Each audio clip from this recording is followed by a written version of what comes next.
Alors voilà, aujourd'hui, comme André a de très belles réflexions et c'est très riche. Que je partage avec toi. Voilà, tu partages avec moi. Et que tu Et trouves ça que m'ouvre c'est l'esprit et une vision des choses magnifiques. Et ben, je demande à André aujourd'hui de nous partager sa vision vis-à-vis de l'ombre et de la lumière. Et comment les hommes ont fait pour mettre en place l'heure, faire tourner l'aiguille, enfin tout ça. André, il m'a éveillé là-dessus et voilà, on va vous partager ça. Bon, alors qu'est-ce que c'est que l'ombre et la lumière? C'est-à-dire que voilà, il y a eu à un moment donné des humains qui qui ont bien vu l'interaction qu'il y avait entre eux, la lumière et l'ombre, et leur ombre. C'est-à-dire que ils se sont à un moment donné posé la question de qu'est-ce On la qui... voit bien. Oui. Donc, oui, mais eux ils le verront peut-être pas bien. Donc voilà, donc ils se sont amusés à voir que quand leur corps, leurs mains, en faisant ça, par rapport au soleil, ouais. par rapport au soleil, eh bien, ça faisait de l'ombre. Voilà. Et que l'ombre, elle bougeait, tout ça. Donc, ce qui s'est passé, c'est que ils ont eu l'idée à un moment donné de mettre un bâton dans le sol, un peu comme s'ils regardaient les arbres, ou même sans mettre un bâton dans le sol, mais de regarder un arbre en plein soleil et de voir que selon la journée, l'ombre va bouger, alors que l'arbre, lui, ne bouge pas. C'est-à-dire qu'ils ont pu voir comme ça que tout au long de la journée, il y avait quelque chose qui se passait sans que rien ne bouge. Donc ils en ont décidé, en plantant un bâton, ils ont essayé de voir et puis ils ont fini par partager ce voyage de l'ombre de l'est vers l'ouest. En fait, ça fait de l'ouest vers l'est, vous faites que c'est à l'envers. Et donc cette ombre, ils ont décidé de la marquer à plusieurs endroits. Et puis après, ils ont décidé de partager ça en part égale pour faire l'heure, ce qu'on connaît aujourd'hui, l'heure, le cadran solaire et tout ça. Et ce qui se passe, c'est que en faisant ça, en mettant un bâton et en prenant en compte l'ombre qui tourne autour du bâton, ils ont décidé donc de donner le pouvoir à l'ombre. Le bâton, lui, n'a pas bougé d'un pouce, comme l'arbre. Il n'aura pas bougé, il n'a pas bougé d'un millimètre, il n'a absolument pas bougé de toute la journée. Et par contre, l'ombre qui a bougé, l'être humain va donner le pouvoir à l'ombre. En donnant le pouvoir à l'ombre, il donne un pouvoir à quelque chose d'illusoire. Parce que l'ombre n'existe pas, elle n'existe que parce que nous sommes là.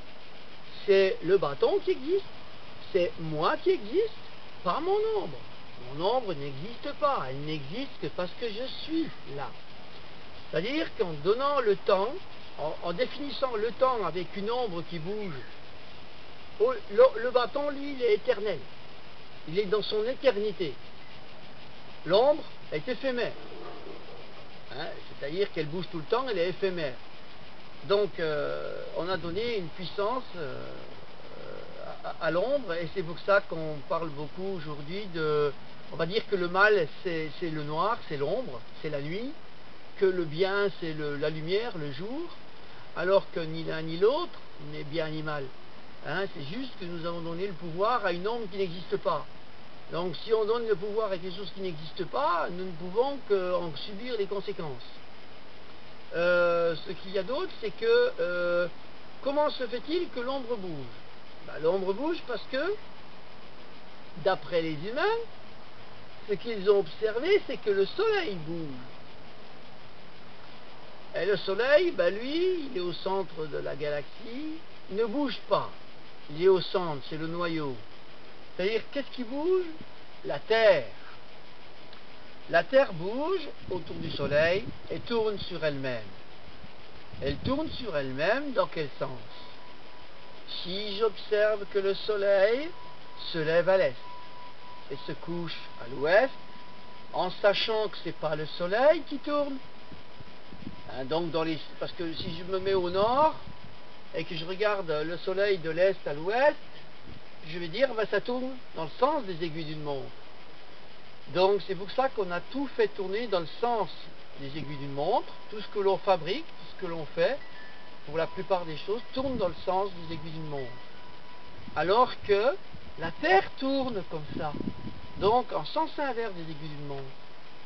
Ça signifie que nous avons donné là aussi un contresens et un pouvoir à quelque chose qui est inversé, c'est-à-dire j'ai donné le pouvoir à ce que je vois, donc ce que je crois, ce que je vois, mais pas du tout à la réalité. La réalité, c'est que c'est la Terre qui tourne de l'ouest vers l'est, donc en sens inverse.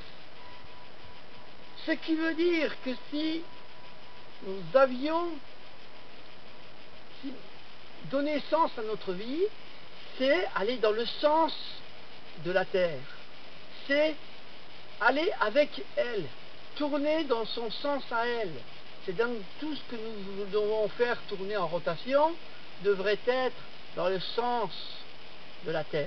Les lois naturelles, quoi. Dans les lois naturelles et puis de ce qui est la réalité. Se remettre dans le bon sens, dans la réalité. Ça a donné, par exemple, un dicton qui est, on parle des Français en disant que les Français ont l'habitude de mettre la charrue devant les bœufs. Ça veut bien dire ça veut dire qu'on est en contresens. C'est-à-dire qu'un bœuf avec une charrue devant ne pourra jamais labourer un terrain.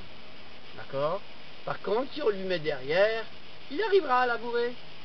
Donc ça veut dire ça. C'est-à-dire qu'il y a beaucoup de choses dans notre vie que nous avons mis en contresens. Donc nous faisons de notre vie un non-sens. Et donc là, c'est important de redonner du sens à notre vie. C'est ce que Cécile et moi, on s'efforce à faire et à découvrir parce que cette prise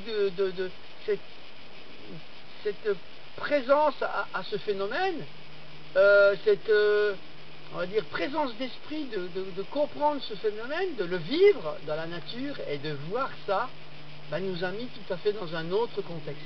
Ça nous libère aussi. Ça nous a libérés, ça nous a... voilà. Hein? Et puis dans l'énergie dans laquelle on vit, oui. Oui. Et ça a un sens aussi par rapport au calendrier Maya, parce que le calendrier Maya, ça parle de la loi du temps, de la loi de... parce qu'ils parlent de la loi du temps par rapport aux astres, par rapport à tout ça, et non pas de la loi du temps telle que nous le voyons sur Terre. Donc c'est pour ça que sur le calendrier Maya, il parle de 13 mois, 13 lunes de 28 jours, qui est exactement le même cycle que le cycle féminin de la femme. C'est pour voir un peu que dans toute cette loi du temps, ben, on se rend compte que de retourner sur un temps qui n'est plus linéaire, mais qui est circulaire et qui est en perpétuelle évolution, car nous sommes en perpétuelle évolution, et que dès l'instant que je suis dans un temps linéaire, eh ben, je vais vouloir rester là où je suis, ou rester sur mes acquis. Alors que si je suis dans un temps circulaire, je fais comme un... C'est un circulaire, mais comme un escargot qui grandit, et qui, en fait, on ne se retrouve jamais au même point.